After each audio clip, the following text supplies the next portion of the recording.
Test, test. Uh-oh. Oh, hello? There we go. Hello? Hello? Yeah, now you can hear me. Yeah. Okay. Hi, everyone. Thanks for coming today Hold on, Larissa. I'll get us started. Just a second, please. Oh. Yep. So we're looking here, right? Or to each other. Yeah, A little bit above. your hair looks good. Musical hair. All right, everybody. Thank you so much for your patience, especially those of you on Zoom. So here we are. Bonjour et bienvenue tout le monde. On behalf of all of us behind the scenes here at Fourth Space, welcome everyone in person or via Zoom to MDES22 Research Creation Show, Concordia University's graduation show in design. Thank you for joining us. We are coming to you live from Concordia University's Fourth Space, which is located on unceded Indigenous lands in Tiohtià:ke, Montreal. And as caretakers for the lands and waters we are meeting on, we are grateful to the Kanien'kehá:ka Nation for their teachings about the earth and our relations. At Fourth Space, we work to connect people to the initiatives, research projects, and dialogues that are happening across the university. So we are pleased to have the opportunity to collaborate with the MDES students, whose work is on display here and who'll be hosting a great number of activities next week focused on the research creation topics. So please do check out that schedule at concordia.ca/4 for all upcoming event details. Alrighty, before passing it over to your host for this live walkthrough, Larissa, I just wanted to congratulate all of you on the enormous amount of work, thought, energy, and probably some sweat and tears that you've put into making this 2-week residency at Fourth Space come together. Félicitations tout le monde. And without further delay now, I pass it over to you, Larissa. Hi, everyone. Thank you for coming today. It's good? Do you hear me? Yeah, we hear you. Okay, here we go. I think this is a little better. Okay. A little malfunction. First stop. We're gonna Okay, I think we're good now. take care Can of you all hear the me? bugs Okay. with me. All right. So thank you so much for coming to our grad show. We're really excited to show you around a little today and give you a little tour. For sure. We've worked on this for over 2 years. Some of us 3 years. For me, it's 3 years. I've been doing this program part-time and working full-time in the meantime. So it's been a long pandemic stretch for me. Yeah, so Yeah. great. Same here for me, actually, but it was 1 year abroad. Anyways, so Lindsay, to start off, I wanted to just better understand this quote we see here in front of us. So much of what we do is only the illusion of care. Yeah, so after years in practice as a landscape designer, I really, developed a keen eye for practices and the evidence of it in the landscape. And I just, in general, I'm always struck by this sort of rigidity and kind of sterility of the way that we quote unquote maintain landscapes. I actually have a newfound disdain for the word maintenance in landscape, and it's actually, Larissa, you that inspired me to think of it more as a practice of care. And I sympathize with people that are engaging in these practices all the time because, there is an element of attentiveness to wrapping a tree, and there is a thoughtfulness present. But for me, the understanding of going beyond just the individual species and sort of helping it to survive, possibly and most likely because it's not meant to be where it is in the first place, and sort of influence people to move out of that and into caring about the health and diversity of their spaces instead of sort of the aesthetic control of the space. Okay. Yeah. And Lindsay, when you're mentioning spaces, like what could you tell us a little bit more about specifically what you've chosen to focus on for your master's research? Certainly, my initial practice was focused in residential design. So that's where a lot of my inspiration in terms of lawn alternatives, which is sort of expressed in the textile piece that I did here called Steppable, which is meant to encourage people to Walk on. yeah, to walk on ground cover species that are meant to grow in this climate, that are more drought tolerant. And in fact, a lot of these species actually benefit from the disturbance caused by foot traffic, and they'll come back with more vigor. But since developing my research, I've sort of moved out of residential, and in turn with that, I've moved out of thinking about how the individual can make a difference, and I've sort of zoomed out a little bit, and I'm focusing more on how we operate collectively in the city and how the city maintenance or care crews, as I would like them to be, could be more knowledgeable about the plants themselves, and that would infer a much better system. And so through that, based on sort of my mapping of Phragmites, the invasive common reed that I study, I'm looking mostly at sort of brown sites, so edges of railways, the edges of the canal, highways, etc. And that's what you're going to be showing us in the walk tour next week, right? Yes, the walk tour is on, the plant walk tour is on Tuesday. I know the weekday workshops can be a little difficult, but I did try and schedule it over a lunch hour. So it's Tuesday from 11 to 1 p.m. on Lachine Canal. We'll meet just at the Atwater Bridge, and I'll sort of walk you through what I see as a small little gorilla indigenous species museum, which to the untrained eye, you would not maybe notice that there's some really unique species amongst all the weeds there, but I'm going to show you where they are. Okay, so follow us on Instagram or Facebook, right, to find out more Yeah, about this? I mean, I think the easiest way is MDES22.com, and then at the top right-hand corner, you'll get all the links to the Instagram page as well as the Facebook. So either of those will get you straight to our links and more information about the tours. Okay, great. Perfect. Lindsay, I had one last question Sure. for you. How do you think your work could make a difference in your industry or really collectively in the community? Could you tell us a bit more? I think that, you know, just in general, the landscape architecture and design industry lacks focus on the plants themselves. And as I mentioned, I'm you know, not impressed by our maintenance practices as they stand. And I think that people mimic sort of what they see in the public sphere, and that starting sort of in that way as like a more of a, you know, a teaching strategy from the city rather than an efficiency strategy would be really interesting. And then my ultimate goal would be to create like a stewardship program with the Lachine Canal and start supporting these species that are already there, let them spread, learn to control the invasive species by understanding how they work, and that becomes sort of like a museum of native plants that people can go and reference, maybe even collect seeds, and hopefully bring them up into the fabric of the residential areas in the city. Wow, sounds great, Lindsay. Awesome. Thanks Thank you so much, Larissa. Hopefully you guys can make it down sometime next week to check out either the workshops or the exhibit. Thank you so much. All right, now we're going to move on. Right, and I'm interviewing you, so. Right, we're going to switch roles. Yes, perfect.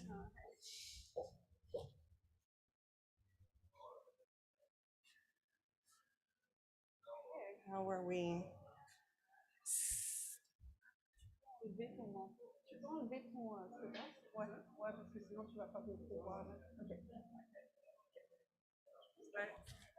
All right. Perfect. So, Larissa here, who I'm going to be interviewing, is one of our cohorts, and her focus is in textiles and natural dyeing.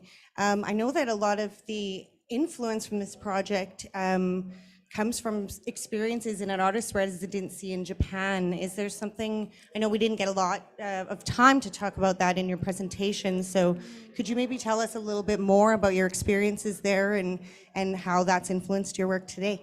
Thanks for asking the question, Lindsay. You're welcome. It's something that's sort of in the corner in this exhibit, but it's really like the sort of breeding ground and what inspired this master's, and I did it the reverse way. So I spent a year in Japan and did my field work before I started this program. And so that was 2019 to 2020.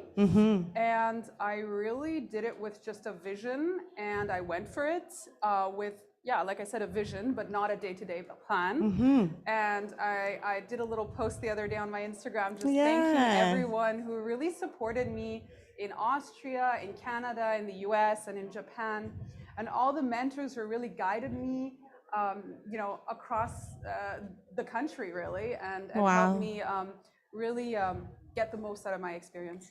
And so over here in this corner, you'll see some of the samples that I worked on during that 1 year. Beautiful. And techniques I learned, and then around the corner as well. And there's a book on the PDF over there. It's 100 pages, but that was like really hard work to compress 1 year into. And it's, yeah, I worked on that last summer with my supervisor. Yeah, so you're welcome to flip through that. I remember you mentioning a very special natural dye type that you got to experience in Japan that maybe you wouldn't necessarily get to experience as a Canadian. So the indigo, but then there was also, you had mentioned the cherry blossom. That's true. So, yeah, that's a great point, Lindsay. So indigo is very well known in Japan as a natural dye. They really almost see it like a magic because it emerges from the dye bath as like green, and then it slowly turns blue. And so you can get these beautiful shades. But something that was more... Is that me? So something that's more unexpected. Did this just... Oh yeah, this thing is just not... something more unexpected is cherry blossom, using cherry blossom bark to dye this fabric. So you can get also these beautiful colors like this. Yeah, it's all naturally dyed. Yeah. And of course, one thing to note is, you know, when you dye fabric, it needs to be a natural fiber. Yeah. So I was really impressed with this when you showed it to me, because often pink hues end up a little bit brown, like a little bit, you know, heavy, and the cherry blossom is really, really bright and crisp. Yeah. You mentioned a vision when you were planning to go to your artist residency. Is there any way you could expand a little bit on that and how maybe that vision has translated into your research today? Thanks you for asking that, Lindsay. Yeah, I mean, like, I can just say that from age 8, I was fascinated by an origami that was gifted to me, and it was just like a frog that could hop when you pressed it, and I was just like blown away. Wow. I kept that thing from my friend forever. And then I was an Aikido student as a kid, and at 11 years old, I wanted to go to Japan to train with someone, but yeah, that was ambitious. It did not happen. Okay. So yeah, I had to wait till 30 years old for some reason. Yeah, well, but finally things take time. And yeah. Okay, and so in Japan, their sort of their practices, their way of consuming and making fashion is strikingly different from maybe a lot of the practices that we're used to here when we're bombarded with fast fashion and all of these sort of tactics. What did you learn, you know, about care in fashion, and can you show us maybe some of how that's manifested in your pieces here? Yeah, that's a great question. So I think, you know, care is like the central theme in my work, and it's something that I reflected on when I went back to Canada.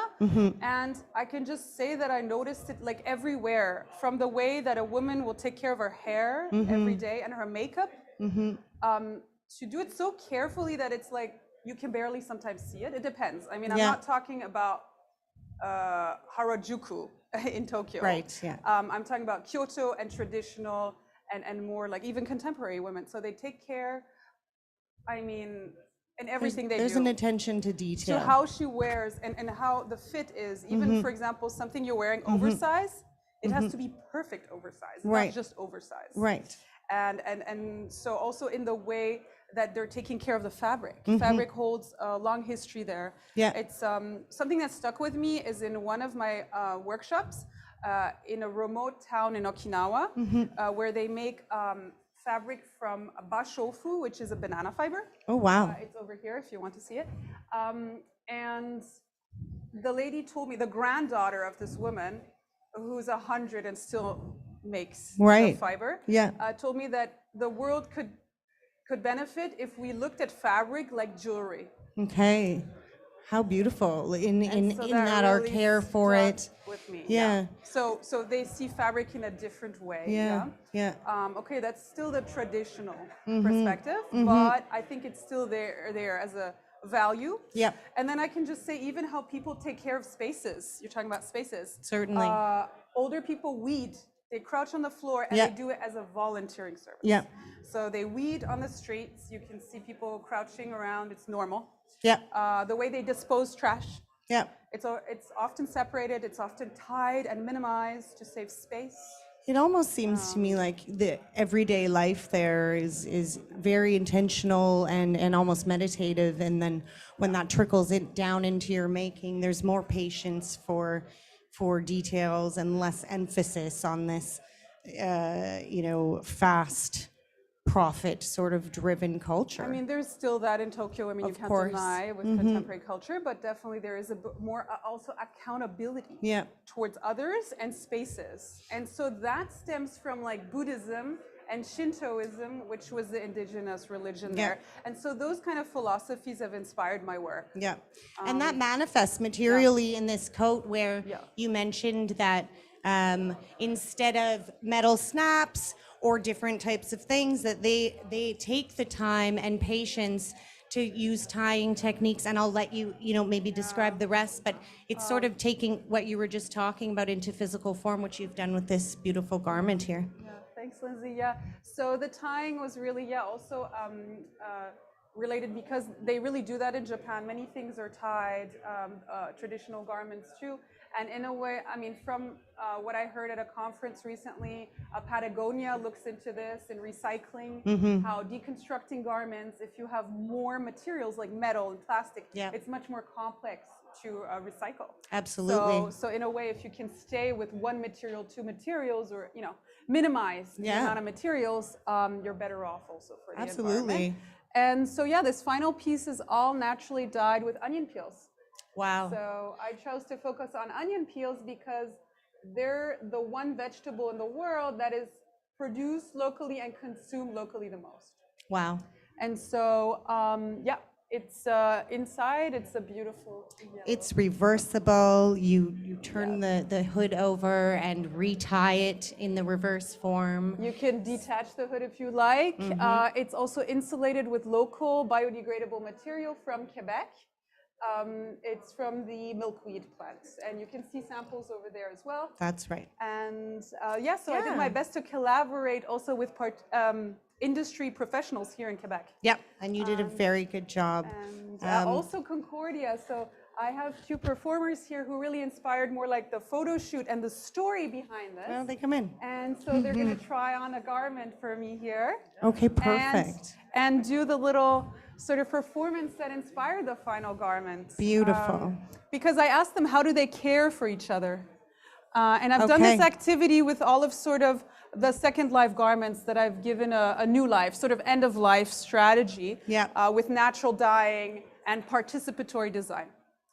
So incredible. Rafaela is wearing the prototype here that was the precursor of this one, and all the prototypes are in this corner. And I will give Christian, which one do you wear?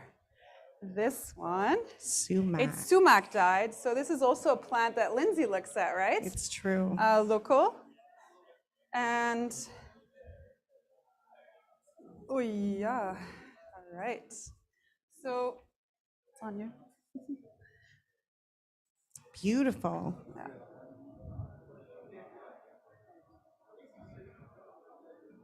Maybe if you could put the hood up, we can see that beautiful stitching on the back there. Thank you. So this is shibori stitching that I learned in Japan. Mm-hmm. And it's sort of tracing the interactions between the wearer and the garments. And sort of as a way of care. Mapping movement in the body. Exactly. If I remember correctly.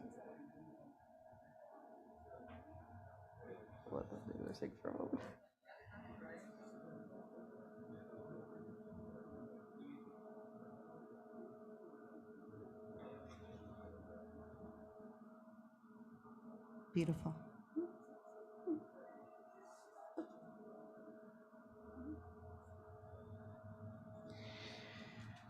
Okay, is there anything else you'd like to add? Yeah, Yeah? we'll give them a moment. Oh, I'm sorry. It's a little performance. Sorry, I didn't. I'm so sorry. So yeah, just to put in context, these are performers from Concordia.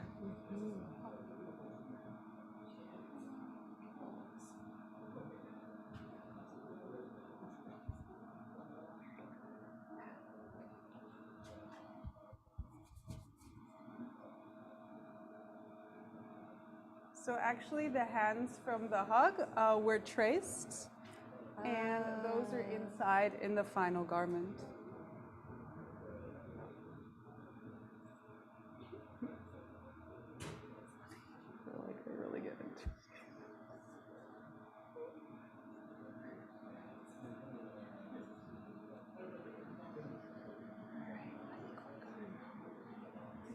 Okay, so thank you so much for joining us here today and finding a little more about what the past 3 years have been for me. Definitely, and thank you for sharing all of your work. Thank you to your wonderful And performers. please come by to Concordia. We'll be Absolutely. here till next Thursday. That's right. Weekdays, 10 to 6 p.m. And keep your eye out for Larissa's workshops as well, MDES22.com. You can find all the links on Instagram or Facebook. Japanese dye and sock darning. And sock darning, I'll pass it to you. mending with care with someone else at Concordia. So another Exactly. fine art student, Selena Latour. Exactly. So take a look at the links and have a good night. Thank you. Thank you. So back to you, right? Oh God, I gotta go. Okay, moving on. So where are we off next to? Whoever's in their space. Let's see. Who's in their space? Who wants to talk about their work? Antoine. I was expecting to be next. All right, Antoine. So give us a little. You think so? Yeah, because it's like. So where? Here? Okay, let's try that. Okay. Yeah, maybe. It's better? Okay. All right, Antoine. Yes, where's the...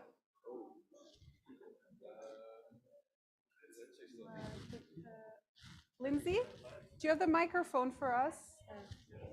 Oh, okay, I should have taken it. Clearly, this is the first time I do this, so yeah, sorry about that, guys. Hi. Ich bin meines schon fertig gerade. Nein, meines fertig. Yes. All right, Antoine, can you tell us a little more about your thesis project, game design over here, guys? So, yeah, it's on you. All right, so my project is called Chronica. So this is an emergent narrative game. Basically, emergent narrative games are the polar opposite of what most people are familiar with, which is pre-written narrative. So a pre-written narrative would be akin to a book or a movie where you write the story up front, and then once you publish it, everyone experiences the same story. They'll read the same story or they'll view the same movie. Emergent narrative are different in the aspect that they are not necessarily pre-written. They're actually being written as you play or as you interact with it. So these types of game are usually quite complex because they most of the time rely on procedural generation, which is basically giving a bunch of parameters, kind of like a board game, if you will. So in a board game, you have rules and you follow those rules to have an experience. But every time you play a game of Monopoly, for instance, well, sometimes you win, sometimes you lose. Even though it's the same game, the game never played the same way. So this is kind of what it is with this project, is trying to make a video game that has a bunch of systems that have inner workings that are quite complex and trying to simplify them so that people unfamiliar with these types of game can try to enjoy it as much as possible. Antoine, thanks so much for that. I'm just wondering, like, as someone who doesn't really know much about game design, right? Like, to me, I'd be like, well, aren't all video games emergent? Because you're like playing the game and creating your story, sort of. So and also board games. So could you just tell us a little bit more about what you mean and how that's different what you're doing? Sure. So that is true. Technically, most games can be emergent. for instance, any single player games will have a prefix narrative, but sometimes you'll fight a boss, for instance, and you'll lose. It can become a narrative if you wish to be, because that's the beauty of emergent narrative. It's a co-authorship. So the player or the person interacting with the medium is as much as responsible for creating the story as the system itself or the game itself. So in my case, there are a bunch of little information that the player will try to piece together and form a coherent story about it. But they can also not do it as well and still have an experience to interact with. So I don't know if I answer your question a little bit or not. I think so. I mean, I'm just wondering, what were the biggest challenges in this project? So the biggest challenges is to make it appealing and to make it as like intuitive as possible. So as you can see on my wall, there are 6 iterations of the interface so far for this project. I've been working on it for about 2 years. I definitely did not do too much. Feels like 2 years at least. But yeah, so the interface like has changed quite a lot. And every time I change it, it's because something doesn't work. When people try the game, something doesn't feel right. So we try to like think about it. I was like, okay, based on their feedback, what have they talked about? Okay, I have another question for you, Antoine. I'm coming back real quick at you right now. I'm just wondering, in the industry, right? Like, how long does it take to develop a game like this?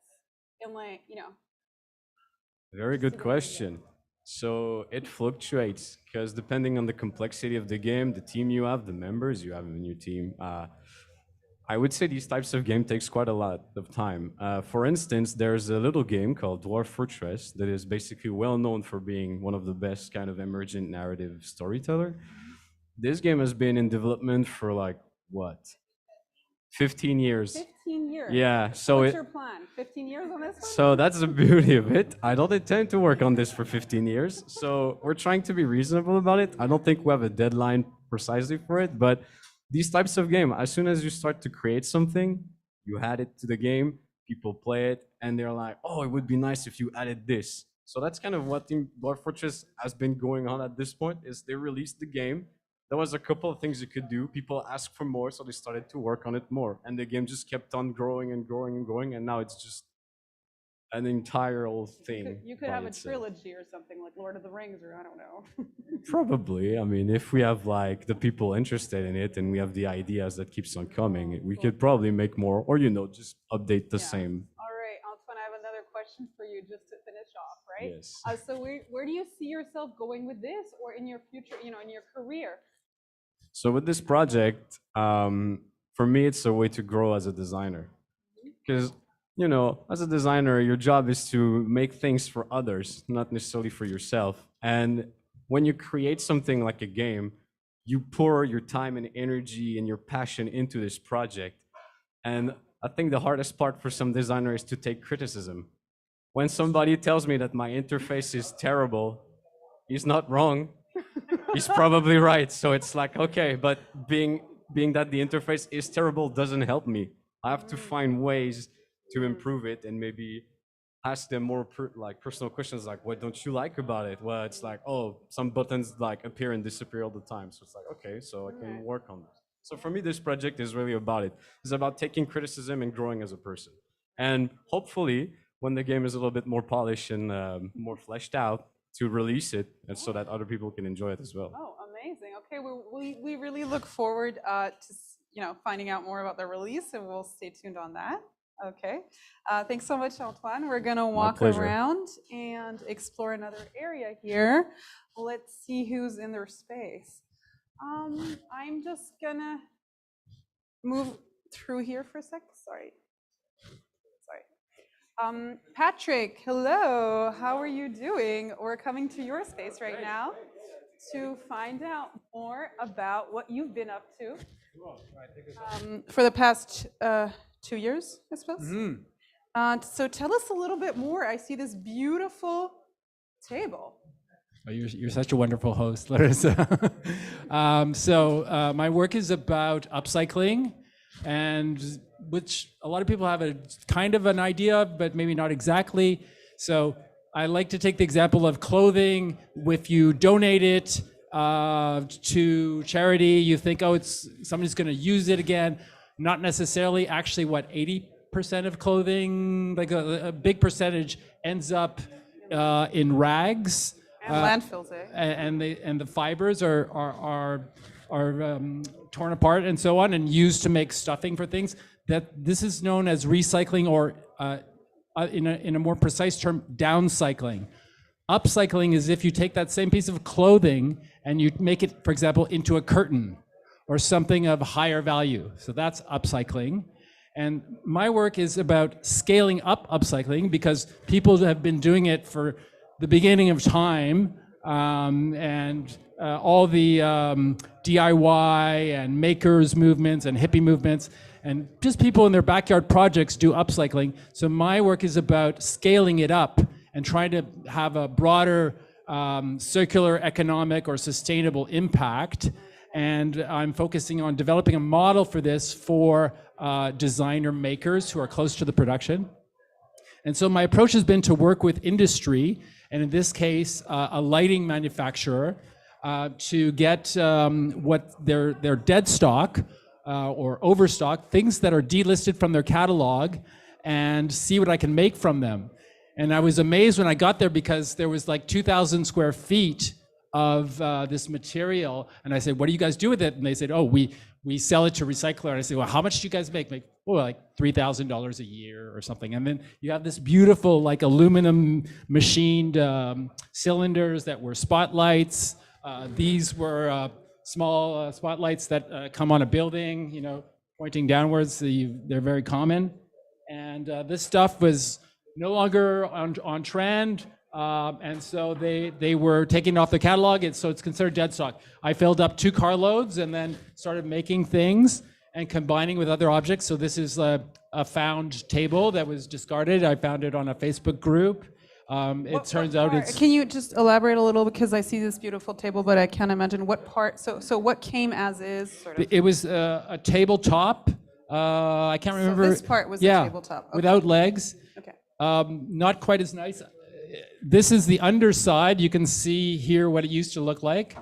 And actually the top was kind of varnished, very yellow, but worn out and not very nice looking. So I spent a lot of time refinishing this table, and then figuring out a way to connect it to these legs. And so I call it the leggy table, because it's kind of like chubby design, chunky legs. And so this is kind of a counterexample, because it's a lot of hours, maybe 60 hours into this project. 60, okay. Yeah, Wow. but very satisfying. So there's this aspect of craft involvement, the kind of a tension between craft and the connection to the material, and the idea of upcycling. So that like also builds a connection, right, between like the maker and sort of the user, if you were going to use it, right? Like a connection of making and an investment, right, of time and energy. The project, I mean, a design project is always a reflection of the designer's vision, what type of production they see themselves doing. And so there's that connection with the material and the work. And then if you're looking at upcycling from as a purchase, let's say, or something that's an alternative to something new, the interesting thing is that it has a story, because you're having this, which is a utensil holder, and then you see, oh, it has a little hole in there. And so what's this? That kind of like leads to the question, why does it have this hole? What is the story? And that's the interesting thing about upcycled objects, is that they have a past life, and they have a previous story. And so there's an additional layer of narrative that makes the object more than just a plain object that you might buy from a store. And Patrick, correct me if I'm wrong, but you did mention sort of that recognizability of the previous life is interesting to you, whether people can actually recognize what it was before. Exactly. I find that it's an important factor in in, let's say, the communication of upcycling and maybe the dissemination or broader appeal of upcycled objects, if you can recognize something. So this table at first glance might look new. Now there's some imperfections, it's still a prototype. But then again, if you look underneath, you'll see what it used to look like and all its origins. Even in the in the top that I've made, you can see I've left some of the old finish. And then I also tried to add an innovative aspect, so a little shelf. They don't all have them, but this one does. It's still not quite finished, but I added some little aspect of innovation. That's a cool little hidden storage unit right there. Right, so try to add something. This one is a chair. So all of these are made from lighting fixtures. This is made from a ring, I call it the ring chair. So Wow, lighting fixtures. All of this. You can see all the material on top. This is not necessarily how it's used in lighting, but a ring light would normally be like this, and this is maybe the inner component of it. And so a lot of 3D modeling to develop this, and then the seat is made from a discarded leather jacket. Is there anything I can try and sit on here? Absolutely. I'll do the weight test. This is a prototype, but it's solid. It's so beautiful. Patrick, I had another question for you. Oh, why'd I get comfy in here? Yeah, what were the biggest challenges? Because I mean, scalability is always something that, you know, is a big challenge for all entrepreneurs and designers trying to make a difference in their industry. So tell us a little bit more about what were the biggest challenges for you with this project? Oh my gosh, there's so many. I would say the challenge of learning all the techniques.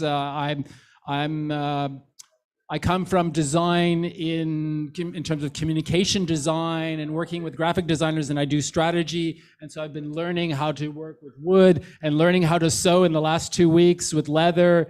So yeah, don't worry about it. That one's a tight fit. And all the metal work. So a lot of getting involved with the material and processes and working with the amazing staff at the Concordia technical centers, the metal shop and wood shop in particular, to make all these projects come to life. I gotta say, I'm quite impressed with this chair. It's really keeping me upright back here, which is a good thing because we are often not upright. So Right. it's like a good reminder in the back.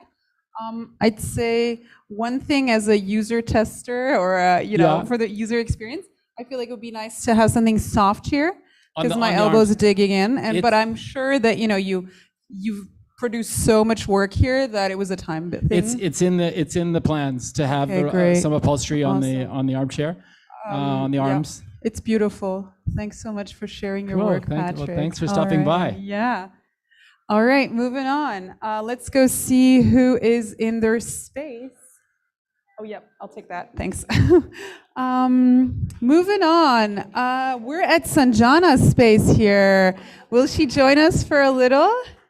Hi, everyone. So Sanjana will present her project to us. Yeah, I mean, Sanjana, tell us a little bit more about what you've been working on and sort of, you know, what inspired it, where it's gone, you know, yeah. Here we go. So, yeah, hi. How are you? So, yeah, my project's kind of about just changing the way workspaces are in offices. I come from an architecture background, so I have been seeing like, you know, sometimes like a verbal narration of space, which translates into like a fixed static space that users or employees are to use in an office space. But what now I'm trying to do is I'm trying to rethink the use of workspaces by designing an interaction design tool, as you can see. And here it's kind of for activity-based working and personalized spatial configurations in an office.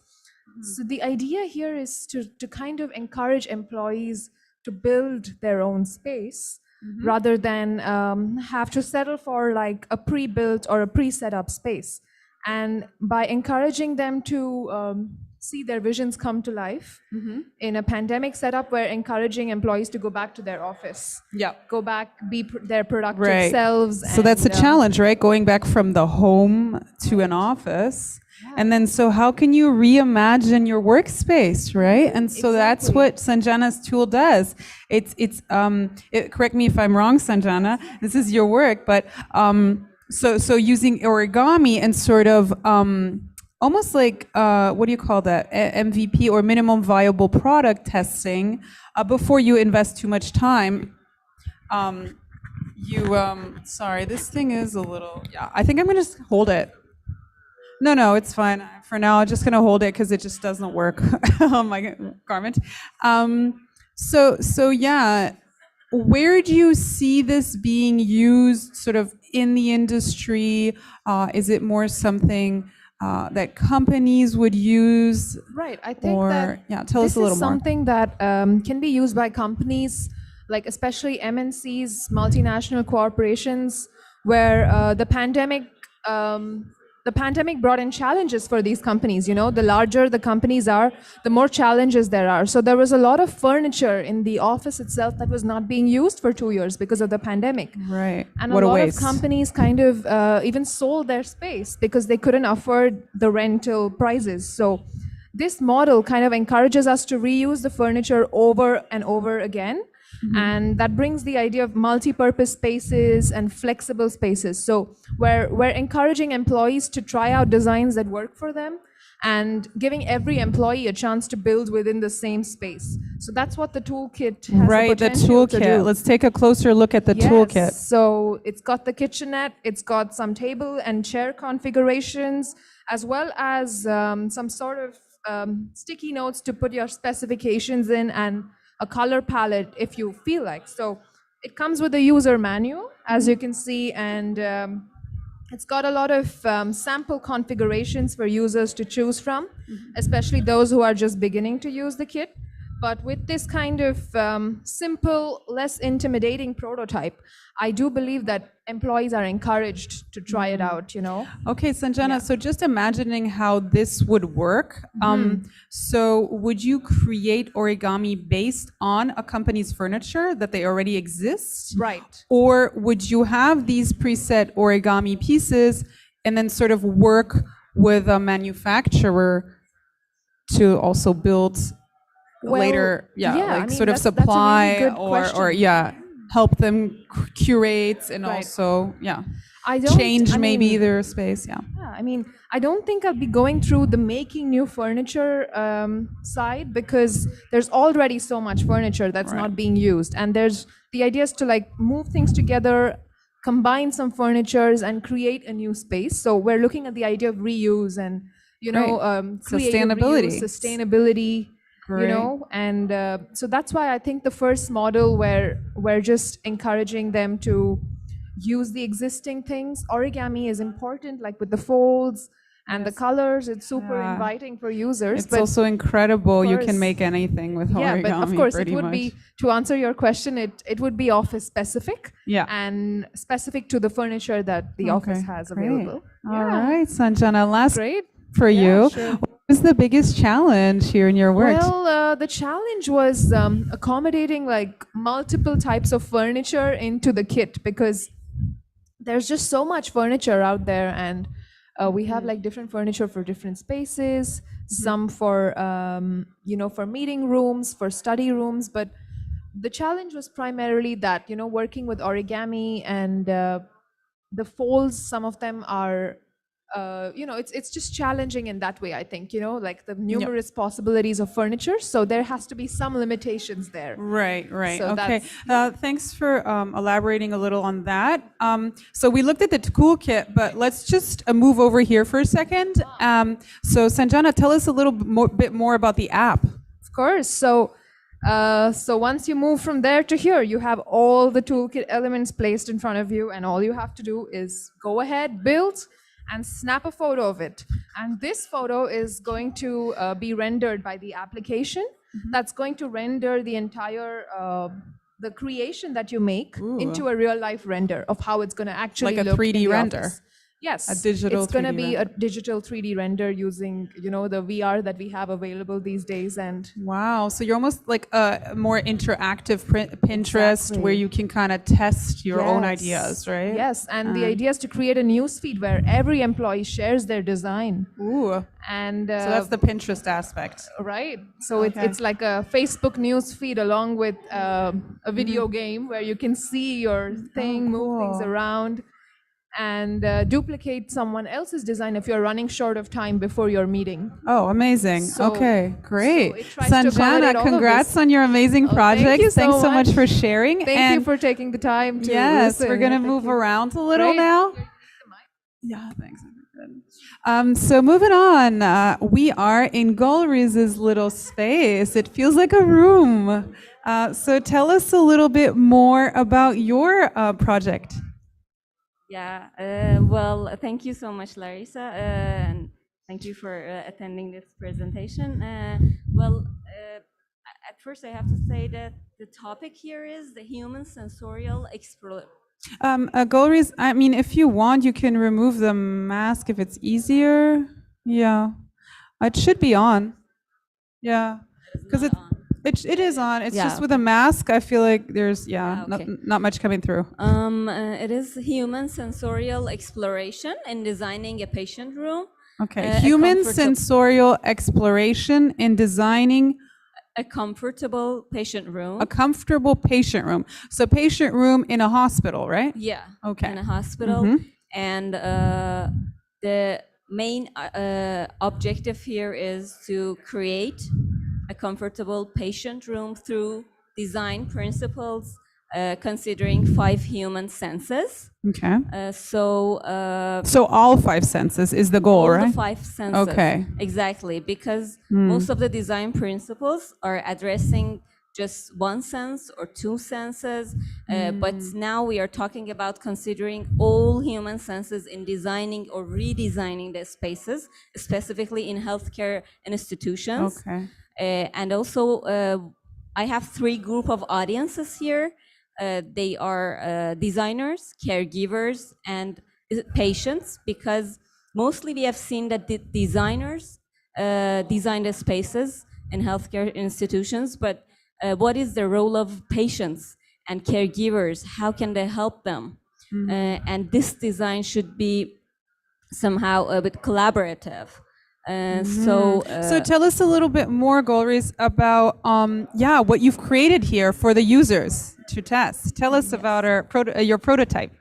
Yes, I have created a website. At first, I have to say that I have extracted some comfortable design principles from past studies. Okay. And I have So that's your research, right? yes. Like literature review research. yeah. exactly. And then after that, I have created charts, analytical charts for them, which Okay. shows the distribution of senses among audiences and also vice versa. So it's data collection, right? It is data collection and data analysis. Okay. And then after that, I took photos from one patient room in Royal Victoria's Hospital in Montreal, in the cancer ward. And I analyzed each photo, showing the design principles and the human senses, which are considered already there, and also what can be further improvements. Okay, so that's on your So- website, right? Do you want I to have show put us? all of them in the website, and here they can use which of the 3 groups do they belong to. Are they designers? Are they caregivers or patients? So for example, if they are designers, then by clicking, they have access to all the information for the designers. They can see the design principles here, the table, that what principles are there, and each principle addresses which sense exactly. They can see the analytical charts here, one by one, and they have access to the original images of the patient room that I took, in addition to the floor plan of that, with explanation. I took different photos from different angles, and it was the photos was taken in a condition that there was a patient there. So we can Okay. see how they have situated Okay. their own All right. belongings in the spaces. Okay. So what are their needs? And So Gulriz, I have a question for you because you have these three categories of sort of users, right? Who do you really see like your main user, or would this platform benefit the most? yes, good question, Larissa. Thank you. Of course, patients are the end users. And we are doing all of this for the patients, for a sense of well-being in the patients. And yeah, but I wanted to raise awareness for designers, caregivers, and patients that all of them should contribute together and all have a role here. Yes, yes. Okay, thanks so much, Gulriz. I'm just curious about the beautiful sketches behind you. Can you tell us a bit more about how they are contributing to your work? Yeah, sure. I did some sketches beside my analysis because there were each sketch is about one of the design principles, because in the research that I studied, there were no images or photos for those principles. And also, I wanted to show that there can be more than one iteration for each principle. So, for example, when we say the night stand or bringing nature into the room, so there can be different iterations. Diese Pflanze? So one of our visitors is wondering, what is the plant's significance here in this? Yeah, good question. These candle tree and the tablecloth, it resembles belongings of a patient that can bring from the home to the hospital. So these are can be the things that patients like at their home, and they are their own belongings, favorite ones, and they can bring it to the hospital to help to make the room more comfortable and homely. No, okay, so, the drawing. The drawing, sorry, the drawing, yeah, the tree, the okay. drawing, okay. Okay, this is a discharge tree. Discharge tree is a kind of tree that with stickers you stick on the wall, and on each leaf you write positive messages. You can see in the gardens yes, also. true. Okay, Yeah. cool. That's cool. Gulriz, I'm just thinking like about patients, right? And I guess in some countries, elderly homes are not seen very well, or I mean, would you see it as being used there too, sort of as making the environment more comfortable, maybe? Because that's a place where older people or patients sort of in a way live. Yeah, for sure. For elderly people, it can be used, but these design principles are mostly for the hospital, because that is long-term care, and this is short-term care. Oh, this These is are short-term. different Okay, from each okay. other. All right. Yeah, And- shorter term. And making a short-term care space more comfortable, I think it's hard than long-term care. So that you can make them mostly like home, but for short-term, you're just 2 weeks there. Yeah. All right. And lastly, how do you see this helping out the industry? Your prototype or your research? Well, for the industry, I think the website is a tool for raising awareness, and then for it is a voice. Okay. Indeed, So it's to raising call awareness about this issue this issue for designers, for all the audience group. So in the future, the companies also, they can consider it for the designs for the healthcare institutions. Great. Thanks so much, Gulriz, you're for welcome. showing us around. Thank you so much for you. Yeah. Yeah. Okay. All right. Thanks so much. Moving on. Trying to see who else is in their space here. Let's hop over to Hosna. Hi, Hosna. I see you. Don't hide from me. No, Hosna's work is amazing. So Hosna's more in interactive design, or correct me if I'm wrong, right? It's interactive. Interaction. Okay. Yeah. So tell us a little bit more about your project here. I think you might need to take your mask off because it's just not. Yeah, it's not coming through. Too many layers. It should be. Can you tap on it? Oh no, then maybe the galleries turned it off. Or actually, yeah, now it should be good. Okay. Hello, hello. Yeah. So my project looks into the. Should I continue? Yeah, keep So my going. project looks into the design of persuasive technologies, which are designed in an attempt to change people's behaviors or attitudes towards a positive direction. Okay. I'm specifically looking at gamification, which is a technique used to design persuasive technologies, which is bringing game design elements into real life context in order to motivate people to do things that are hard for them to do. So it's such like sort as- of motivational, right? It's Yes, exactly. an app, right, that could help people build better habits, right? Through Yes, game things gamification? such as education, productivity, exercise, diet, anything that people need extra motivation to get on the track of it. Right. And so what's unique about these apps? How are you doing that, right? Yes, so people with different cultural backgrounds are motivated differently. Designing persuasive technologies come with a lot of research and analysis. In here, I'm proposing a different outlook to the research process, and that outlook is culture. So in a culture, people would like to compete with each other and stand out. This motivates them, whereas in another, people would like to blend into a group and go to the next level without being noticed. So in here, I'm taking these cultural differences into account, and specifically, I'm looking at Persian gamification. So I try to define the parameters of Persian gamification, and based on these parameters and motivational theories out there, I try to offer motivational strategies that can be transformed into the design of exercise applications. Okay. So tell us a little bit more. What are the parameters for Persian gamification? So there are 12 parameters that I defined, things such as family, hospitality, social status, love, inner need for collective happiness, invention of traditions, cleverness, dualism, heroism, helping others, and I think I read them all. So these are the parameters that I defined.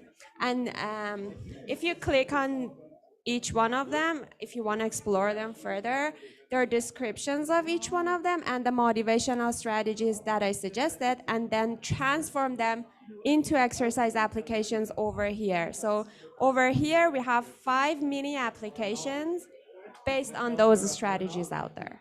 All right. Yeah. Oh, amazing. Thank you, Hosna. So how do you see this project evolving? Or also, yeah, tell us a little bit more about So I'm going to be testing it on real people, the ones that have direct connection to Persian culture, and people with who has no connection with Persian culture at all, and see how they all react to it, and then evolve all of these parameters and strategies based on their ideas and the things I find out as a result of their participation. So yes, that's the next step. All right. Thanks so much, Hosna. No Good worries. job. And we Thank look you. forward to seeing how this develops. Thank you. Okay. All right. Moving on. So let's move on over here and see if we can grab someone else to talk about their work. Everyone? Who's Harley? Oh, Harley? I'm gonna get Harley to come over here before, before it's too late. No, before you run away. Okay, so Harley is going to show us, show us his work, his incredible work. Tell us a bit more about what we see here. It's so visually stimulating. There's so many materials and textures. No, you gotta put it on. She turned. Hello? Yeah, she'll be. Hello. Thanks for coming out, everyone. Really appreciate it. Take your mask off. Yeah, Can't take hear. my mask Yeah, off. yeah, I have some works here that I created using a large language model called GPT-3. This is an artificial intelligence system that you can use, basically just using natural language. So you can literally sit down with this API. I have it open here. Anybody can sit down and just using natural language, you can type away. And essentially, it's called prompt engineering. But where Prompt engineering. yeah, Okay. prompt engineering. It's where you craft an instruction essentially for the system to have it, to work with it and have it work towards your goals for the machine. So there's a lot of ways you could use this. One example is you could put in a paragraph or a quote from a book, and it will pull the intonation and structure, and it will continue. It will offer continuation, and indefinitely. You could just keep on generating more, and it will continue in the same style. And depending on certain parameters such as temperature, creativity, this adjusts the determination or of the output. So I've used it very simply using an artist book practice. I've just been using it to generate new ideas for artist books. So these are all very simple ideas that I used it to generate. I make the book, I work more with it, I fine tune it and I customize it, and I make more books. So it's an example of using it to an artist book practice, but I encourage anybody to play with GPT-3 and use it in their own practice. There's so many ways to use it, and it's large language transformers. Okay, thanks, Harley. So just to like sort of imagine this or for anybody's use, right? So you're saying that basically GPT-3 is sort of like your prompt. You get this text and then you cherry pick what you like, right? Whatever it is in there. It's kind of almost like, I feel like, when people like read astrology, sometimes we pick what we like, out of a text. So this is more like inspiration, right? It was the starting point for creating this work. Yeah, absolutely. So like the idea of it's just like this generation, it can infinitely generate more and more. It's very easy to generate and be overwhelmed by the output. Right. Like I'm using it here. I'm turning down the output to like minimal characters just to find what I like to work with. Mm-hmm. It's way too easy to generate pages and pages of text. And then the challenge ends up being like, well, actually reviewing and editing this and going through it, you can waste a lot of time, and it's very easy to output this stuff. So that's been the challenge for me. So maybe I think my analogy was a bit more wrong. Maybe it's more like research, when you're looking for certain things too that inspire you in the text, right? For your own work. So this is a machine kind of generating that, whatever text, but it's more open-ended, right? Yeah. And so, these beautiful books, we invite you to kind of take a look at them. You can open them, right? Most of them? Yeah, you should. I mean, the plant one it's not having having a hard time here in the space, and I don't think it likes being opened. But the rest you could open. Some of them are blank and not really worth opening. Yeah, but incredible. thanks, Larissa. Appreciate Thanks it. so much, Harley. Okay, this is incredible. Okay, we'll move on. We're gonna try to catch Maxime. Thank you. Moving on. Who else is around? Oh, Alec, maybe. 1 second. This is becoming a bit of a swirly tour. It's not very linear, but we don't like linear here. Oh, Alec, would you mind showing us a little bit around your area and telling us about what you're working on? Here you go. Here we go.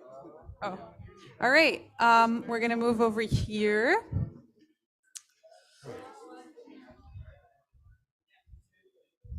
All right. Hi. Do you have a question or? Oh, yeah, I wanted you to just tell us a little bit more because there's so much here. What would you like to tell us about today? About your work, what you've been working on. I know that you have a class at a local private school here, right? Yeah. And you teach us sort of a design course there, and it's an IB school. Yes. All right. So tell us a little bit more about. So my interest in making things with technology and materials, and I tried to bring that into the school environment. But as you start doing that, you start to see a lot of like the boundaries of what you're able to do in a school environment. Yeah. You started teaching design, and I'm really interested in what design looks like when it's a mechanism for learning. So instead of making a product, you're actually making a learning experience. And so teaching students how to generate their own learning experiences. And how do you deal with complex ideas and also technologies that could open up opportunities for you, but that might be a bit challenging to learn. Okay, so it's more like about the journey and the journey, learning yeah. versus the final product. Exactly. Okay. So what you see here are basically objects to think with. So they're basically things that I make that I'm finding interesting that relate to design concepts that we talk a lot about in design, such as sustainable design and thinking. I don't know if the monitors are off for some reason. Oh, too bad. It's okay. Okay. So yeah, these are objects to think with. So a tool to help draw on Illustrator. Yeah. And then with this you can draw an Illustrator. Yeah. So it's just a keyboard plugged in, but the idea is it sits there. Students can play with it, tinker with it. It's an object to think with. That was fun for me to make, but in making that, how can I translate those ideas into learning experiences for others? Over here, this looks like it's on. It might work. Okay, show us what's on here. So What can we here's play another with? one. So it basically, because we have a fabrication lab, if you can draw with circles and squares, you can make all this stuff, right? Circles and squares, that's it. Combining simple shapes. So here we have just a little flippity doodad thing, right? But the idea, we actually got 25 of these made. We're making a big panel, and students in English class are learning how to communicate messages based on what they're studying in English. So we're blending design. Even with vocabulary. I mean, that could be like a, I don't know, flip card, like a cool. How do you condense your words? Something I'm not great at. Okay. Or the roots, the root and the suffix and the prefix. Yeah.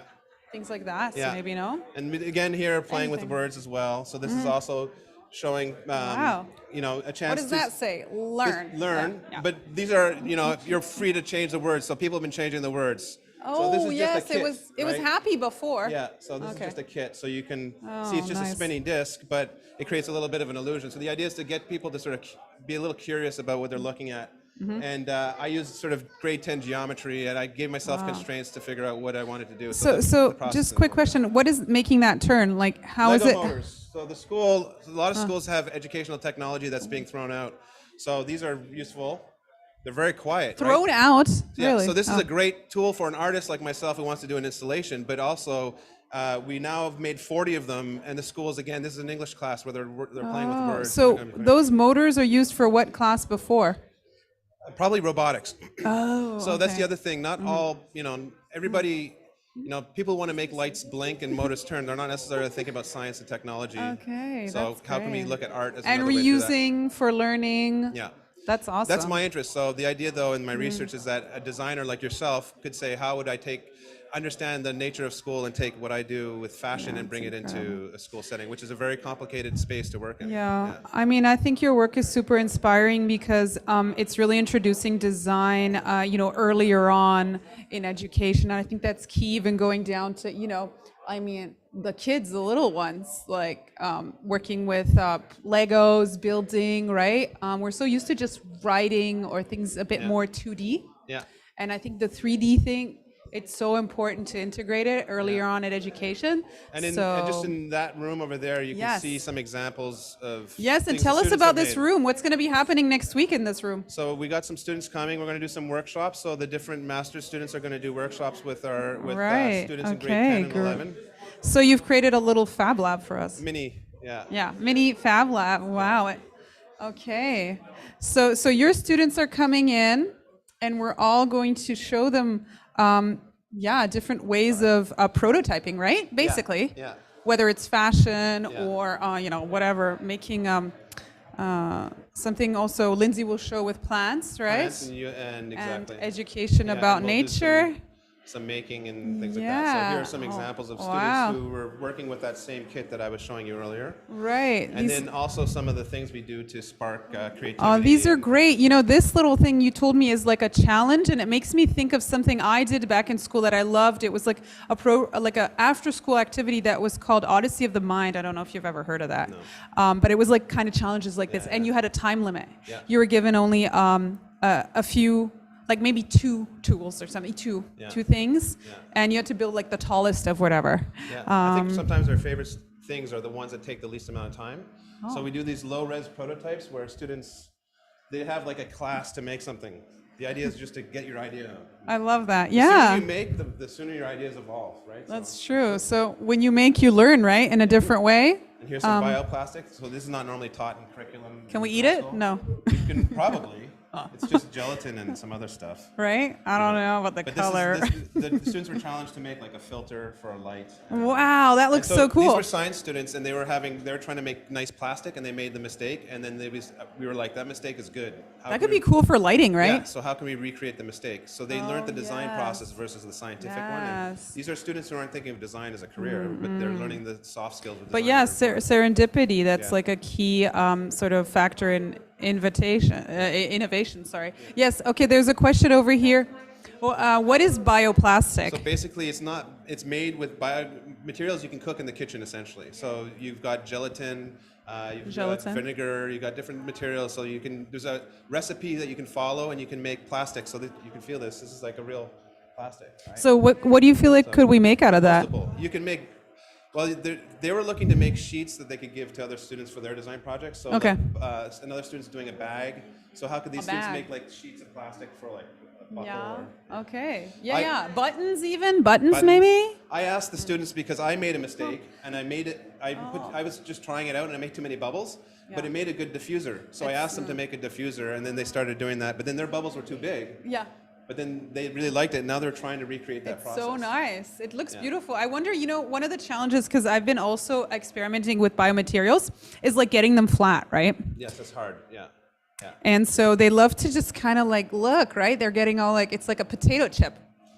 Exactly. Next week, those students get to come and see how they do it here at the bio lab. They're going to see some of these So come join us, everyone. Again, look at MDES22.com for all our events coming up next week, and you're free to join in person as well. It's first come, first serve. There's no registration for in person, but they'll also be streamed online on Zoom and YouTube. All right. Thanks so much, Alec, for showing us around. We're going to move and see if we can catch, I think, our last designer. Where is Maxime? Hello. Is he going to show us around, or William?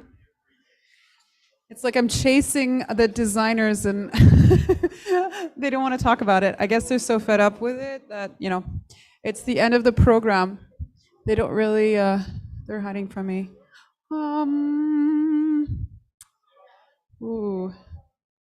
Let me just see here.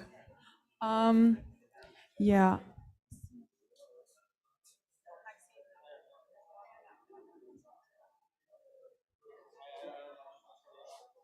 Okay, so William is not around right now, but I can just kind of show his work a little. I really rather not really talk for someone. So just take this as me sort of introducing and showing a few close-ups of his work and sort of what it inspired it. All right, so moving over here. So this is William's beautiful work. I've seen him work on this tirelessly for hours in our MDES room. And he has an architecture background. And so he's sort of used sketching of different scenes in the city to better understand our environment, and also challenges the ways in the industry where sketching is often used as a way of designing, but then often he saw that most of the sketches weren't really used in the end to design architecture. And so he also used film as a way to document his journey in the city, the different textures, also the elements like nature, the humans, this whole environment of the streets. And he recorded this mostly actively, as you can see, of course, on bike or by foot or running. And so it's this beautiful documentation you see here. And here you can see the sketches all done by hand, no CAD used, because in industry we often use digital sketching, right? This is all by hand. So William Couture, I don't know where he is, but I would really invite you to come and look closely how beautiful and fine these drawings are. And he's also created these little maps Um, so of the area that he explored that are featured in this film. So you can also look at these books here that he's created, these pamphlets. Yeah, and I invite you to take a closer look. And he's really also done these drawings that sort of almost show the hidden parts of the hidden parts of sort of, you know, our city, the textures, you know, the layers, giving us a view of some of the hidden parts sometimes of the cities that are overviewed. And yeah, that's a little bit about William's work. All right.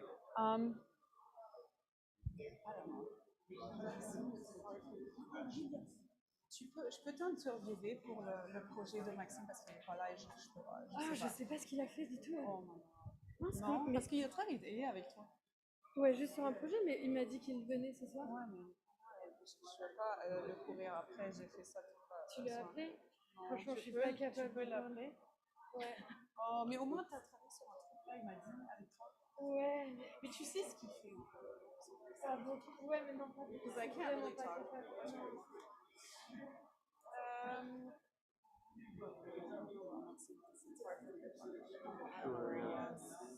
Yeah, well, I don't know the process of what comes next after this was put on. Oh, I think it's done then. So I don't know, we can just show it. Okay. All right, I'm going to move over to the other little corner of our designer, Maxime. Let's see if we can find him. If not, I'll just introduce you to his work. His work over here. He's created a beautiful little nook. So Maxime is a graphic designer who would probably not like to call himself a graphic designer. He's more of a philosopher, really. And so he's sort of challenging graphic design through literature and essay. So the essay is really the big topic in his work. And essay as in meaning trying as well, right? So I invite you to take a look at his graphic work and explore it. He's taken text from very important writers and sort of combine them in different ways. You can also look at this beautiful pamphlet here. This is our brochure for the exhibit that he's designed. So we've given him a lot of liberty. This is unsere Broschüre für die Expo. So yeah, I just invite you to take a moment here to get cozy. He's also has some audio for you here. Unfortunately, he's not here, and I have, you know, I don't really want to put words into a designer's work, so I want to invite you to take a look yourself and enjoy. So that's pretty much it for now for the live walkthrough. Thank you so much for joining us today. We're really excited to share our work, and if you have any questions, we'll be around to answer till 8 p.m. today. And then we have a little after party in Griffintown. So you'll find out more about where that is. Thanks so much again. And you can always get on MDES22.com to find out more about our events next week. So we have a bunch of workshops. All of us here have worked tirelessly to organize these. We have speakers coming. We have roundtables. So yeah, just take a look at the website and we hope to see you soon. It's accessible virtually and in person. Thanks so much and have a nice evening. All right, that's it, everybody. I think we're probably going to be closing the Zoom very soon. Thank you for joining us digitally. Have a good night. It will be shown on online, right? Or